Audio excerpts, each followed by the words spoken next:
দাদা, কে এসেছে আমার বনে? কে? কোনো ব্রাহ্মণ নয় তো?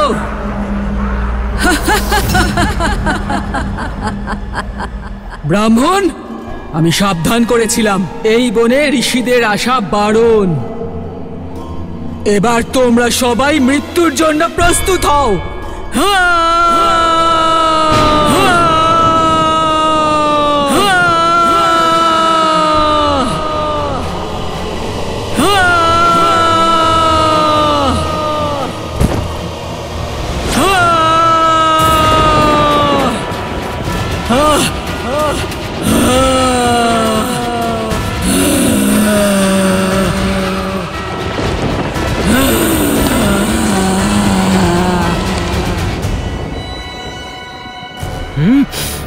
দাদা, প্রহার করার আজ্ঞা দাও।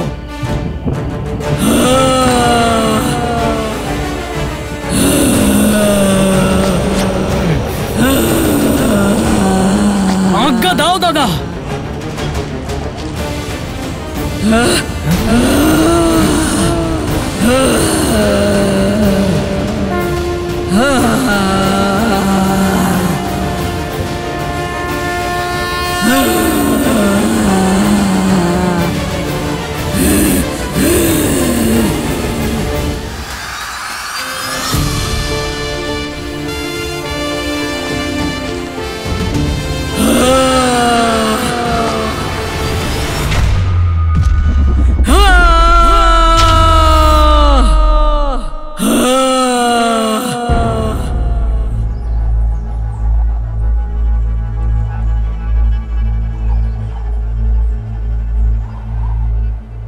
অদ্ভুত দাদা, তুমি প্রত্যুঞ্চার টঙ্কারের মাধ্যমে ওই রাক্ষসের বিনাশ করলে।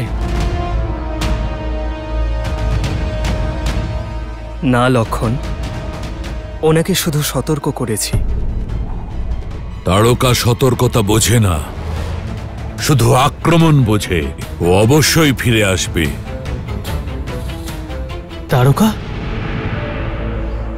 এর আগে তো আপনি তারকার ব্যাপারে আমাদের কিছুই জানাননি গুরুদেব। আপনি এখানে দাদাকে সুবাহু আর মারিচকে বধ করার জন্য এনেছিলেন। সুবাহু আর মারিচ তো কেবলমাত্র শাখা লক্ষণ। আমার সংকটের মূল হলো তারকা, আর এটা তারকার আশ্রয়স্থল, তারকা বন। আর তারকাকে বধ করতেই তোমাকে এনেছিলাম।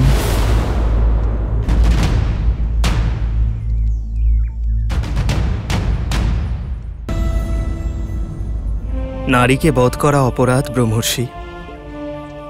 আমি কারণ জানতে চাই। কারণ ওর অতীতে লুকিয়ে আছে রাম। আগে এই বনটি তারকা বন ছিল না।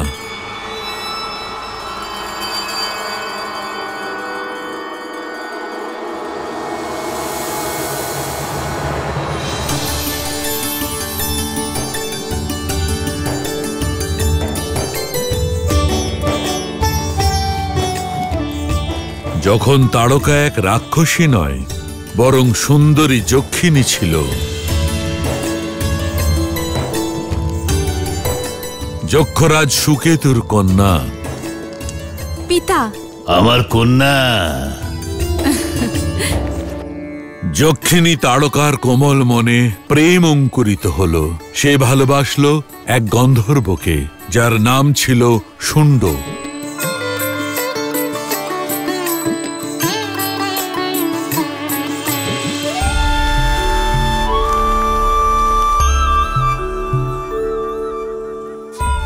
এই কুলহীন গন্ধর্বকে বিবাহ করে তুমি তোমার বংশের গরিমা কিভাবে নষ্ট করছো? এ তোমাকে দুঃখ আর দারিদ্র ছাড়া আর কিছুই দিতে পারবে না। জীবনের জন্য ধনসম্পত্তির চেয়ে বেশি প্রেম আর সদ্ভাবের প্রয়োজন আছে পিতা। শুণ্ড আমাকে খুব ভালোবাসে। আমার ভালোবাসা পাওয়ার জন্য আপনার কাছে অনুমতি চাইছি। পিতা, আমি আপনাকে কথা দিচ্ছি, আমি সর্বদা তারকাকে প্রসন্ন রাখব। কৃপা করে আমাদের বিবাহের অনুমতি দিন। থামো! আমি অনুমতিও দেব না, আর আদেশও দেব না। আর পুত্রী, তুমি তোমার সব অধিকার থেকে আর সমস্ত বৈভব থেকে বঞ্চিত হবে।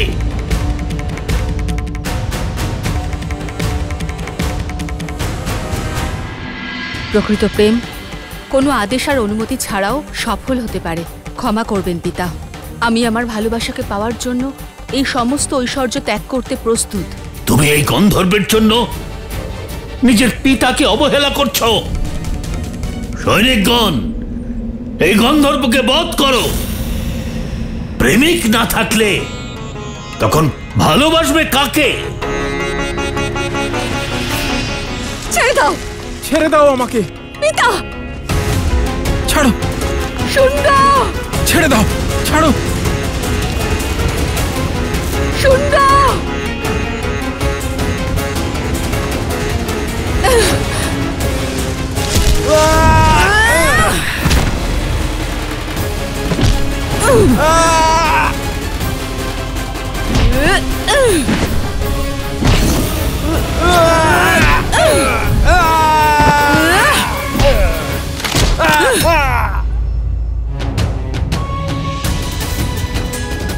আপনি ভাবলেন কি করে যে আমার সামনে আমার ভালোবাসার ক্ষতি করবেন আর আমি দাঁড়িয়ে দেখব? যদি ওর গায়ে একটা আঁচড়ও লাগে তাহলে এই সমগ্র সংসারকে পুড়িয়ে ছাই করে দেবে এই তারকা। বেরিয়ে যাও আমার রাজ্য থেকে। তুমি আমার কন্যা হবার যোগ্য নও।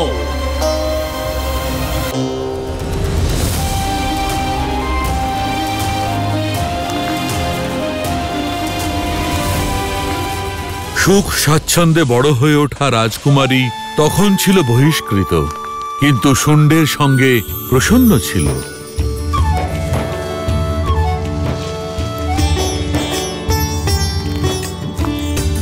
আর যথা সময় তারকা দুটি পুত্রের জন্ম দেয়, মারিচ আর সুবাহু। কিন্তু জীবনে সুখের সঙ্গে দুঃখ আর সমস্যাও আসে, আর প্রকৃতিও যেন দরিদ্রের শত্রু হয়ে ওঠে। মা, খিদে পেয়েছে, ভোজন দাও না। হ্যাঁ মা, বড় খিদে পেয়েছে।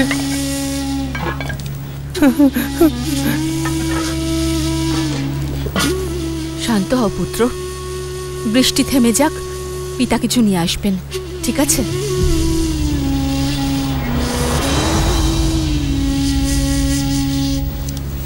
আপনি কোথায় যাচ্ছেন? আহারের অন্বেষণে। বৃষ্টি তো বন্ধ হোক। বৃষ্টি সহ্য করতে পারবো তারকা, কিন্তু আমার পুত্রদের আমি ক্ষুধার্ত অবস্থায় দেখতে পারবো না। তাড়াতাড়ি ফিরবেন।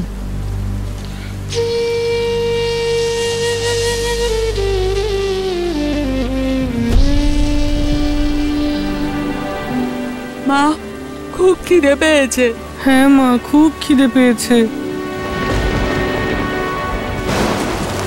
ভয়ঙ্কর বর্ষার মধ্যে শুণ্ড বনে ঘুরে বেড়াচ্ছিল, কিন্তু না কোনো শিকার পেল, না কোনো খাদ্য।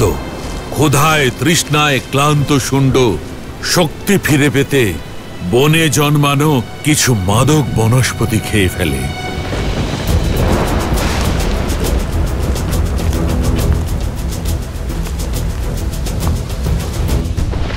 মা, খুব খিদে পেয়েছে। পিতার আসতে আরো কত সময় লাগবে? বাচ্চারা, দেখো দেখো, তোমরা শান্ত হও। দেখো, তোমাদের পিতা এখনই ফিরে আসবেন। ততক্ষণে তোমরা এটা নাও, এই জল পান করো, নাও।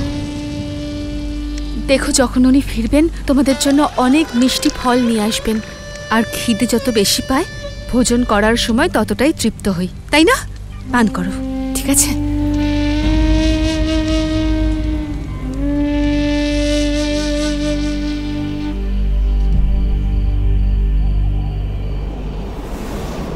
আহার খুঁজতে খুঁজতে শুণ্ড অগস্ত্য মুনির আশ্রমে এসে পড়ে।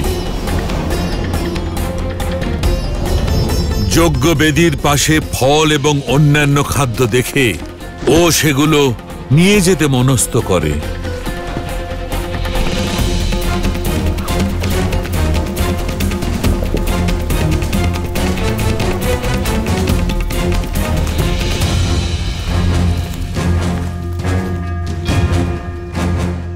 উদ্দণ্ড চোর, এই সামগ্রী যজ্ঞের জন্য। রাখো এই সামগ্রী। খিদে খিদে খিদে খিদে। নেশাগ্রস্ত হয়ে আশ্রমে চুরি করছো। শিষ্য, হ্যাঁ গুরুদেব। এই চোরকে ধরে আশ্রম থেকে বের করে দাও।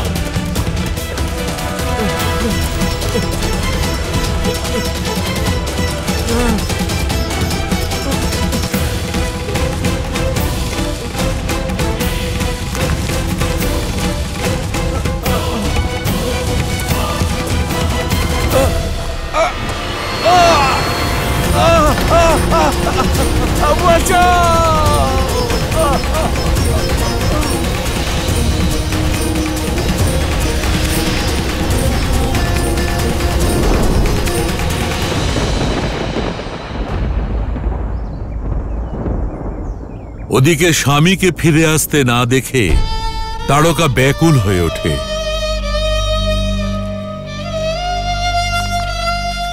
রাত্রি পেরিয়ে ভোর হয়ে গেল, উনি তো এখনো ফিরলেন না।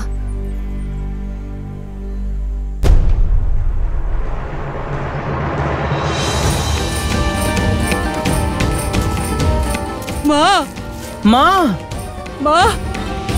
আর চারিদিকে তাকে খুঁজতে থাকে। স্বামী কোথায় আপনি? স্বামী কোথায় আপনি? স্বামী, মা! স্বামী কোথায় আপনি?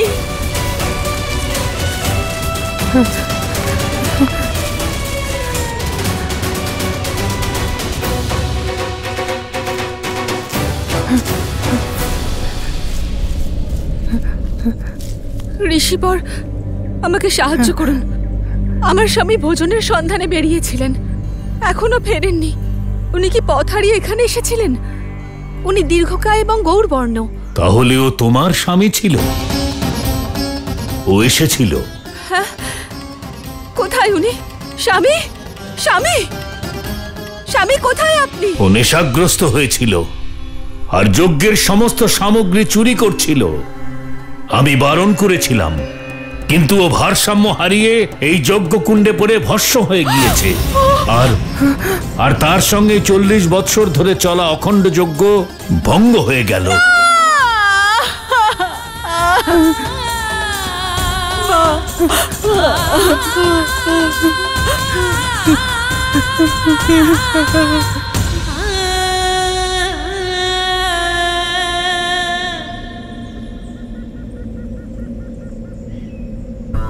যা হয়েছে তার জন্য আমি অত্যন্ত দুঃখিত, কিন্তু নিয়তির লেখা কেউ আটকাতে পারে না। নিয়তি? উনি ক্ষুধার্ত শিশুদের জন্য ভোজন নিতে এসেছিলেন। যদি এখান থেকে কোনো ফল আর অন্ন নিয়ে যেতেন, তাহলে কি আপনার এই যজ্ঞ বন্ধ হয়ে যেত? যা ঘটে গেছে তাকে বদলানো যায় না। তোমার স্বামী পাপ করেছে, তাই নিয়তি তাকে শাস্তি দিয়েছে। নিজের পাপকে নিয়তি বলে থামাচ্ছেন? আমার স্বামীর মৃত্যুর কারণ আপনাদের মতন ঋষি আর এই যজ্ঞ, যার আহুতি দিয়ে যদি কেউ পেট ভরে, তাহলে তাকে পাপী বলে ধরা হয়। এক মুহূর্তের মধ্যে সধবা থেকে বিধবা বানিয়ে দিলেন আপনি আমাকে। উনি আমার সন্তানদের জন্য মুখের গ্রাস নিতে এসেছিলেন, আপনি তো ওনাকেই কালের গ্রাস করে দিলেন। মানি না আমি আপনার ধর্মকে, আপনার পূজা আর আপনার যজ্ঞকে। এসব লোক দেখানো, অপবিত্র। দাঁড়াও!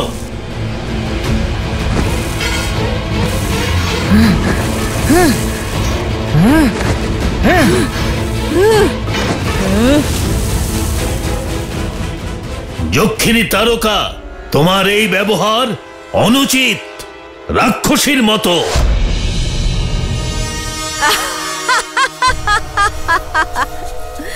তাহলে আমি রাক্ষসী ধরে নিন। এই যজ্ঞের আগুন আমার স্বামীর প্রাণ কেড়ে নিয়েছে। এখানে আর কোনো যজ্ঞ হতে দেব না। এবার তারকার ক্রোধের আগুনে সকল ঋষি ভস্ম হবেন।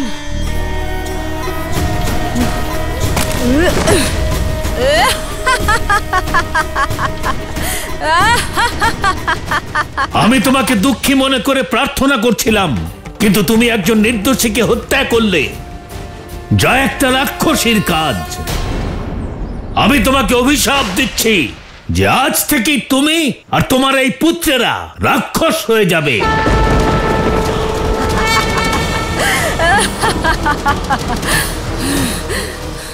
নিজে পাপ করে আমাকে অভিশাপ দিচ্ছ? আজ থেকে যক্ষিণী তারকা রাক্ষস ধর্ম পালন করবে।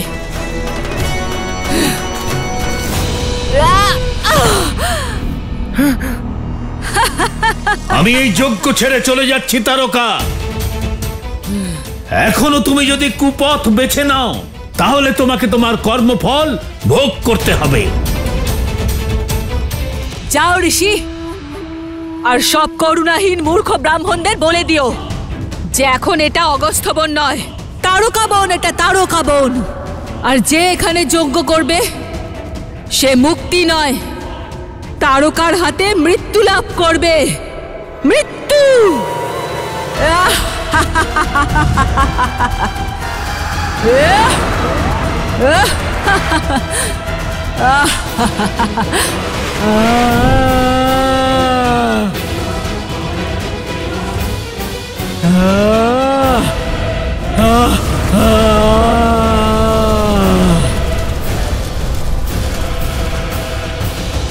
এভাবেই তারকার জীবন পরিবর্তিত হলো। তখনই সে রাবণের দেখা পায়, আর রাবণ তাকে সকল মুনি ঋষিদের হত্যা করার আদেশ দেয়, যাতে আর্য সংস্কৃতির বিনাশ ঘটে। তোমার এখন কি মত দাদা? এ তো স্পষ্ট যে তারকা হত্যাকারিণী, আর তাই তাকে বধ করা।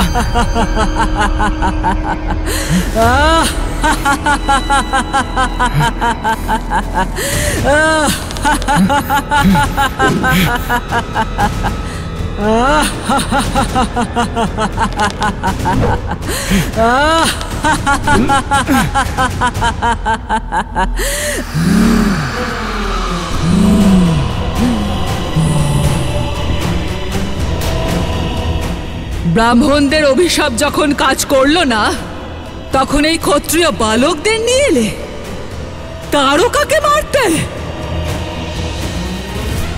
এবার এরাও আমার শত্রু।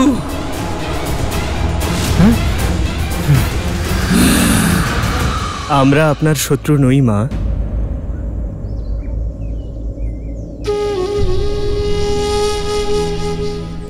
মা,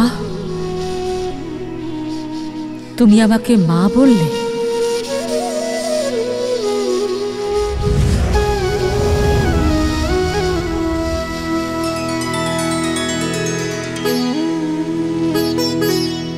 কে তুমি? আমি রাম, মহারাজ দশরথের পুত্র।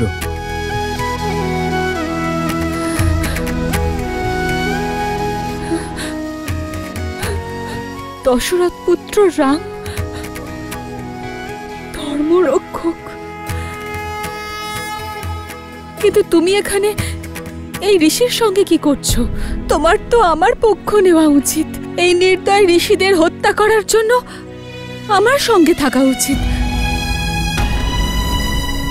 এই ঋষিরা আমার স্বামীকে হত্যা করেছে। ন্যায় বিচার করো, আমার পক্ষে থাকো। সেই জন্যই তো আপনাকে আঘাত করিনি মা, কিন্তু আপনি যা করছেন তা উচিত নয়। দুর্ভাগ্যবশত আপনার সঙ্গে যে অন্যায় হয়েছে, নির্দোষদের মেরে আপনি তার প্রতিশোধ নিচ্ছেন। কিন্তু ওই ঘটনার সঙ্গে এদের কোনো সম্পর্ক নেই মা। বলুন না মা, এ কেমন ন্যায়? সেই অগস্ত্যের ভাষা। তাহলে তুমি আমাকে উচিত আর অনুচিত শেখাতে এসেছো? অন্যায় এক যক্ষিণীর সঙ্গে হয়েছে, পরিবর্তে আমি কি ন্যায় পেলাম? এক রাক্ষসী হওয়ার অভিশাপ। আর এখন যেটা আমি করছি সেটা রাক্ষস নীতি অনুসারে সম্পূর্ণ ন্যায়।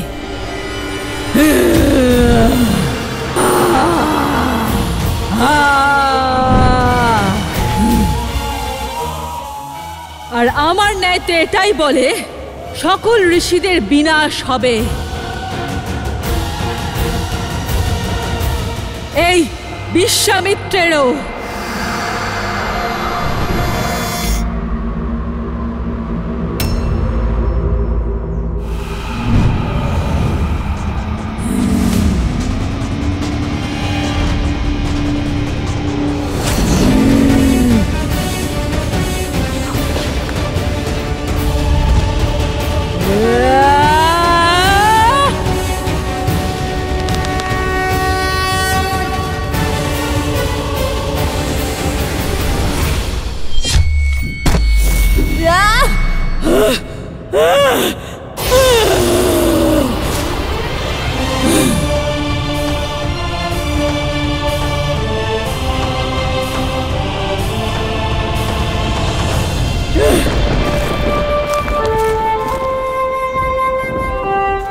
এ তুমি কি করলে দাদা?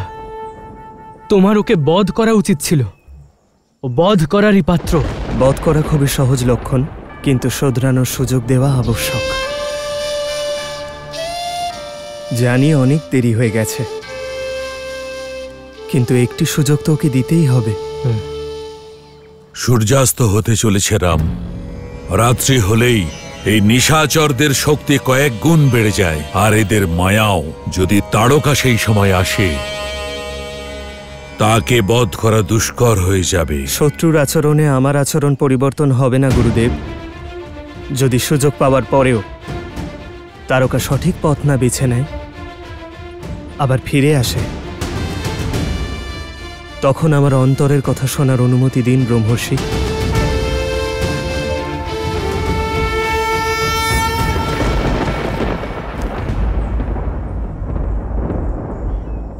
যদি তোমার উপরে সংকট আসে, তখন কিন্তু আমি তোমার কথাও শুনবো না দাদা।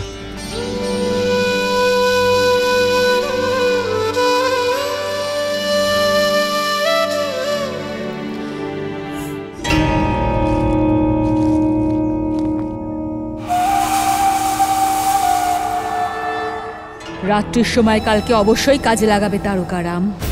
আজ এমন কিছু করব যাতে এই তারকা বনে কেউ কখনো না আসতে পারে।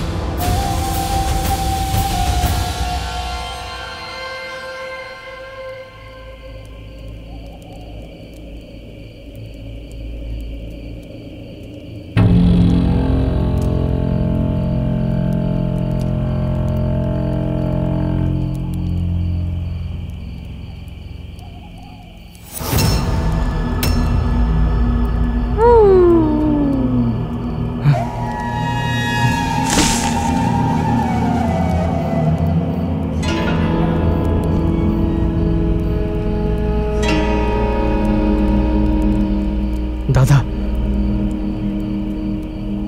অবশ্যই ওখানে কেউ আছে।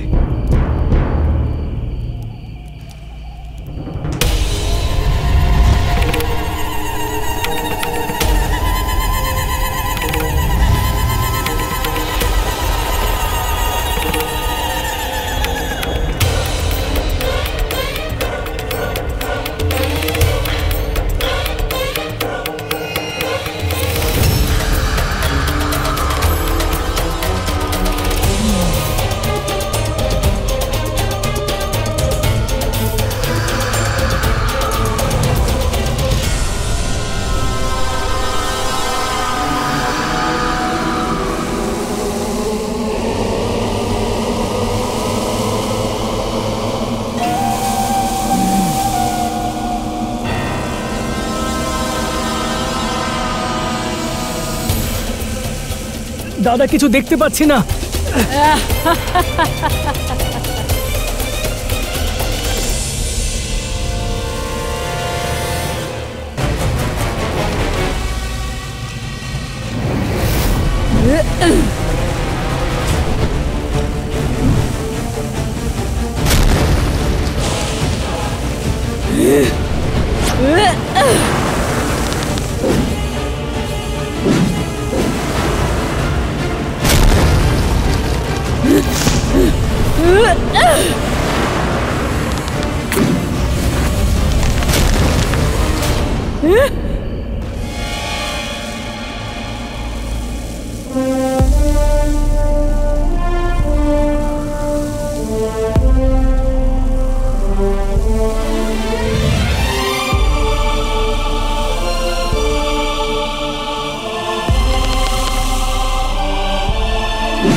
দুষ্ট রাক্ষসী, দাদা তোমাকে সুযোগ দিয়েছিল পথ পরিবর্তন করার। সুযোগকেই তো কাজে লাগিয়েছি। দিনের বেলা স্ত্রীলোকের ওপর প্রহারকারী কাপুরুষ,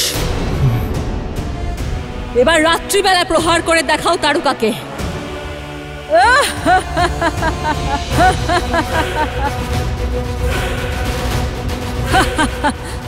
সবার বিনাশ হবে, আমি কাউকে ছাড়বো না।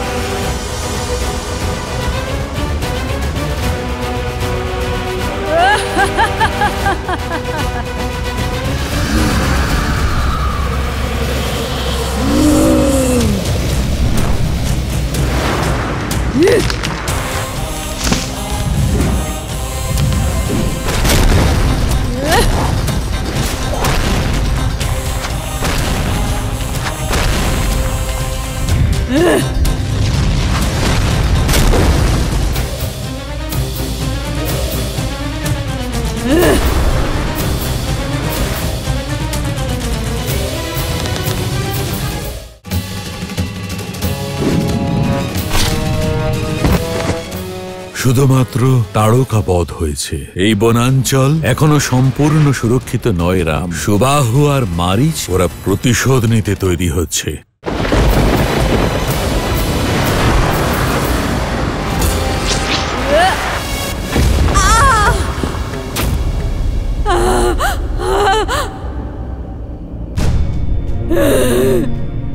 রাম, এই তোমার মহিমা, তোমার মর্যাদা। এক অভাগিনী বিধবাকে বিনাশ করে, তাকে হত্যা করে কি পুণ্য লাভ করবে তুমি? তুমি নারী হত্যার পাপে কলঙ্কিত হবে, পাপী। যদি আপনাকে আঘাত না করি তবে সংসার এই বার্তাই পাবে, কারোর সঙ্গে অন্যায় হলেই প্রতিশোধের আগুনে জগৎ সংসার জ্বালিয়ে দেওয়াই উচিত। আপনাকে থামানো তাই আবশ্যক। তাতে সংসার আমাকে নারী হত্যার অপবাদ দিলেও আমার দৃষ্টিতে এক নারীর সংহার নয়, এক মায়ের উদ্ধার। ক্ষমা করুন।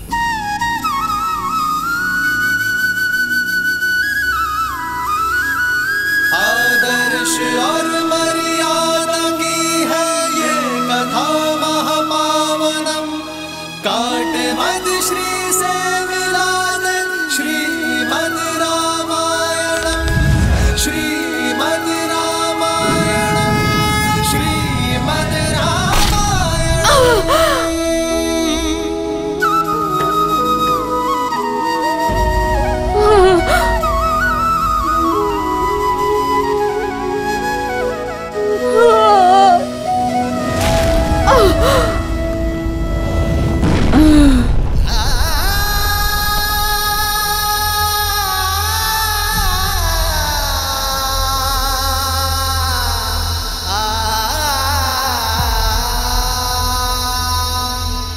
অদ্ভুত দাদা, অদ্ভুত। আমরা বিজয়ী হয়েছি। গুরুদেব, আপনি যেই কার্যের জন্য আমাদের এখানে এনেছিলেন সেই দায়িত্ব এখন সম্পূর্ণ হয়েছে। না লক্ষণ, এখনো একটি দায়িত্ব পালন বাকি আছে।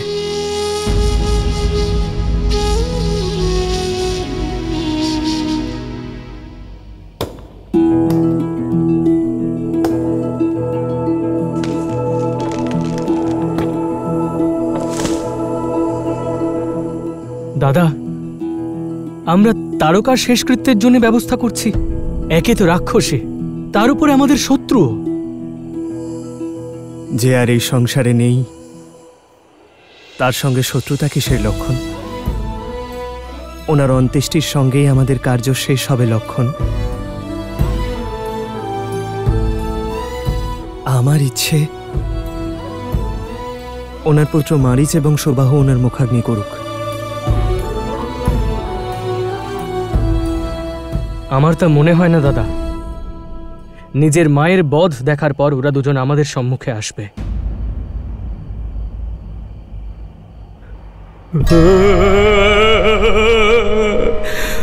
মা,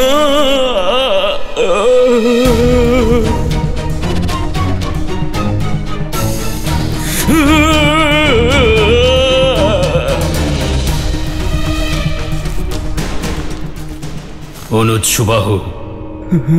কে? মারিচ ভ্রাতা? ভ্রাতা, আপনি ফিরে এসেছেন। মারিচ ভ্রাতা, আপনার খুব প্রয়োজন ছিল ভ্রাতা। আপনার অবর্তমানে এখানে কি না কি হয়ে গেছে। আমাদের মায়ের হত্যা করা হয়েছে ভ্রাতা।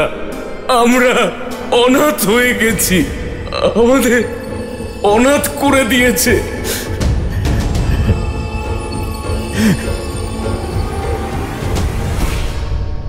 আপনি রাক্ষস সৈন্যদের এনেছেন তো লঙ্কা থেকে? ওরা কোথায়? দেখা যাচ্ছে না কেন? আমাদের মায়ের প্রতিশোধ কি করে নেব? কি করে নেব প্রতিশোধ? তুমি কি মনে করো যে রাবণ আমাদের মাতার হত্যার প্রতিশোধের জন্য রাক্ষস সেনা পাঠিয়ে দেবেন? আরে উনি লঙ্কার রাজা। আমাদের মতো তুচ্ছ রাক্ষসকে নিয়ে ওনার কোনো চিন্তা ভাবনা নেই। উনি কোনো সেনা পাঠাননি, আমি একাই এসেছি। ভ্রাতা, আমার কথা শোনো, সব ভুলে যাও। যা কিছু ঘটেছে সব ভুলে যাও। এখন তো এই বনে আমাদের মতো রাক্ষসরাও সুরক্ষিত নই। চলো লঙ্কায় যাওয়া যাক।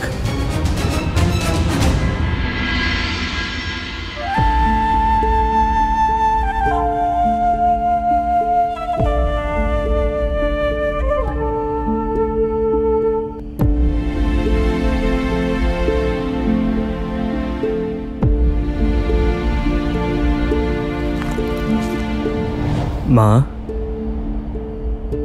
আপনার পুত্রদের জন্য অপেক্ষা করেছি, কিন্তু কেউ আসেনি।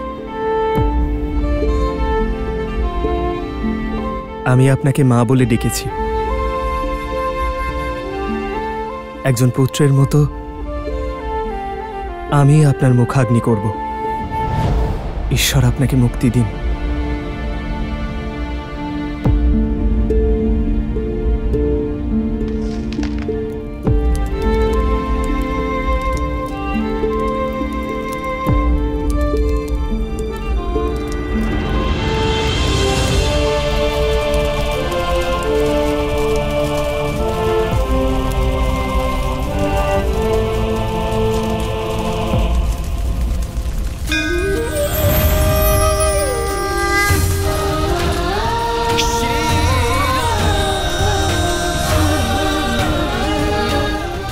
কেউ আমার উপর এত করুণা করেনি।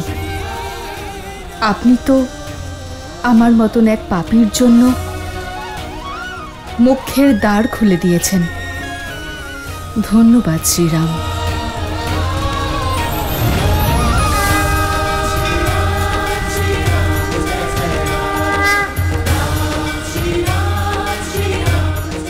ব্রহ্মর্ষি, আপনার সবথেকে বড় উদ্দেশ্য ছিল এই বনে যজ্ঞ শুরু করার। এবার আপনি যজ্ঞ শুরু করুন। রাম, শুধুমাত্র তাড়কা বধ হয়েছে, সুবাহু আর মারিচ নয়। ওরা ওদের মাতার মৃত শরীরটাও নিতে আসেনি। অর্থাৎ ওরা প্রতিশোধ নিতে তৈরি হচ্ছে। এই বনাঞ্চল এখনো সম্পূর্ণ সুরক্ষিত নয় রাম।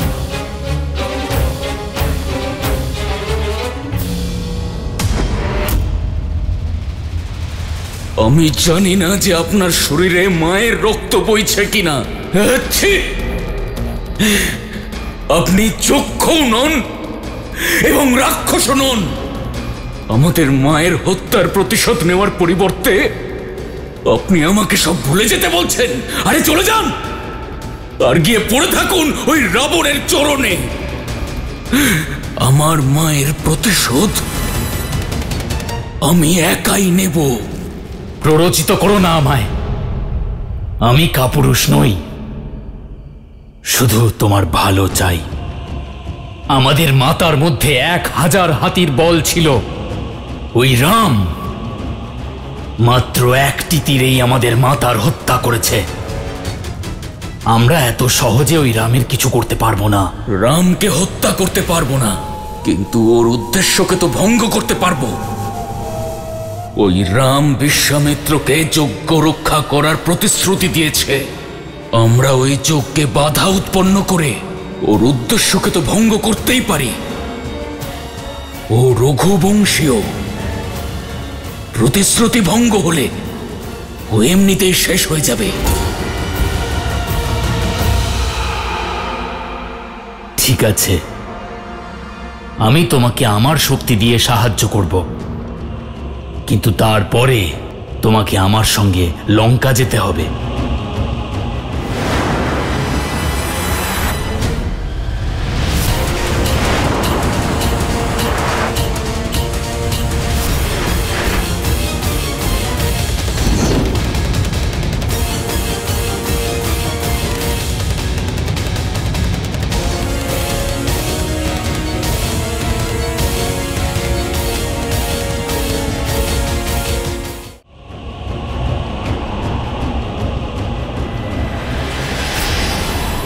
রাম, আমাকে সাহায্য করো পুত্র।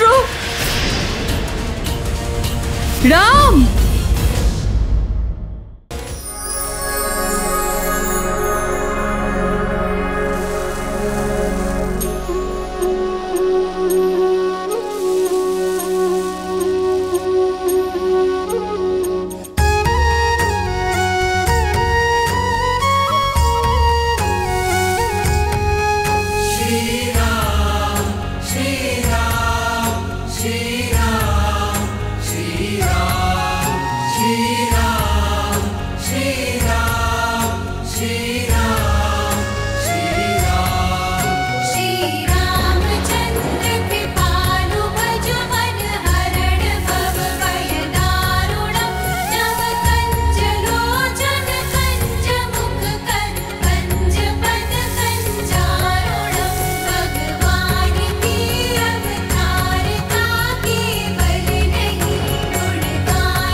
আসুন।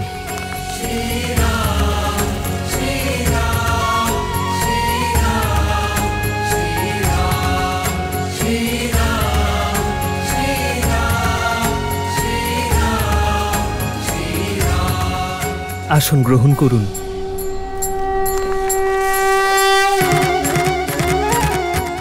বসুন। আসুন ঋষিগণ।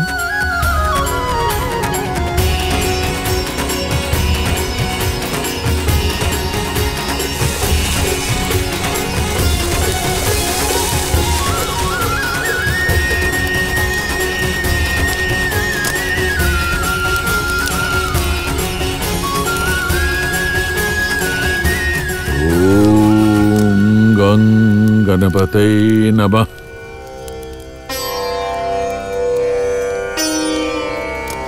नहि ज्ञानेन सत्रस्यं पवित्रमेह विद्यते तत्स्वयं योगसंस्थितः कालेनात्मनि विन्दते विन्दते।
রাম, লক্ষণ, রাম, লক্ষণ, মা, আমাকে সাহায্য করো পুত্র।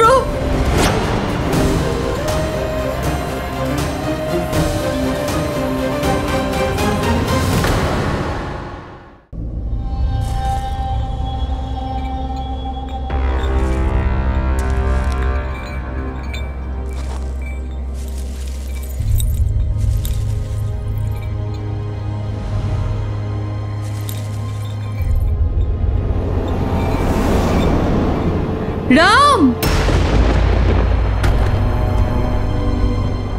লক্ষণ, মা, আমাকে সাহায্য করো পুত্র।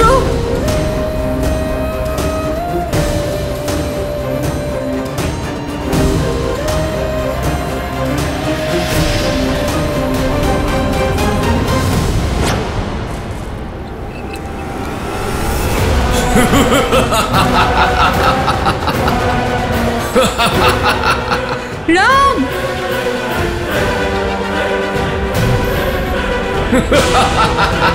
লক্ষণ,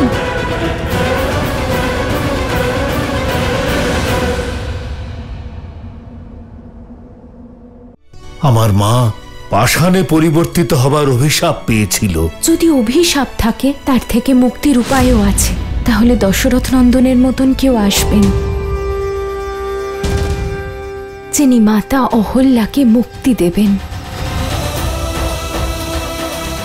শতানন্দ, ঋষি গৌতমের আশ্রমে একজন এসেছে। কে এসেছে? দশরথ পুত্র তারকা বধ করা রাম। রাম